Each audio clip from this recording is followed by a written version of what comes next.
দ্বিতীয় বিশ্বযুদ্ধের পর থেকেই সোভিয়েত ইউনিয়ন পারমাণবিক প্রযুক্তির দৌড়ে ছিল যুক্তরাষ্ট্রের প্রধান প্রতিদ্বন্দ্বী। ১৯৪৯ সালে প্রথম পারমাণবিক বিস্ফোরণ ঘটিয়ে সোভিয়েতরা জানিয়ে দিল তারা প্রস্তুত। সাবেক সোভিয়েত ইউনিয়ন ১৯৪৯ থেকে ১৯৯০ সালের মধ্যে বর্তমানের কাজাখস্তানের সেমিপালাতিনস্ক পরীক্ষা কেন্দ্র এবং বর্তমান রাশিয়া ও ইউক্রেন জুড়ে ৭১৫টি পারমাণবিক অস্ত্রের পরীক্ষা চালিয়েছিল। ১৯৬১ সালে তারা পৃথিবীর ইতিহাসে সবচেয়ে শক্তিশালী পারমাণবিক বোমার পরীক্ষা চালায়, জার বোম্বা।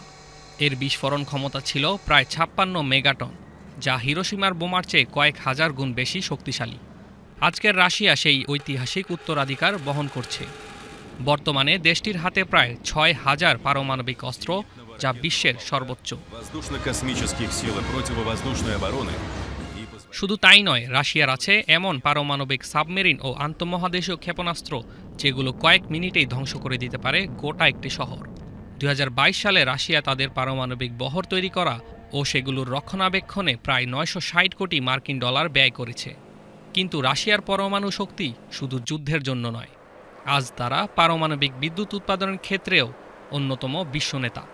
রসআটম রাশিয়ার রাষ্ট্রায়ত্ত পারমাণবিক এজেন্সি, যা শুধু রাশিয়াতেই নয়, বিশ্বের অনেক দেশে পারমাণবিক বিদ্যুৎ কেন্দ্র নির্মাণ করেছে। তবে রাশিয়া এখনও পারমাণবিক অস্ত্র নিষিদ্ধকরণ চুক্তিতে স্বাক্ষর করেনি বা অনুমোদন দেয়নি।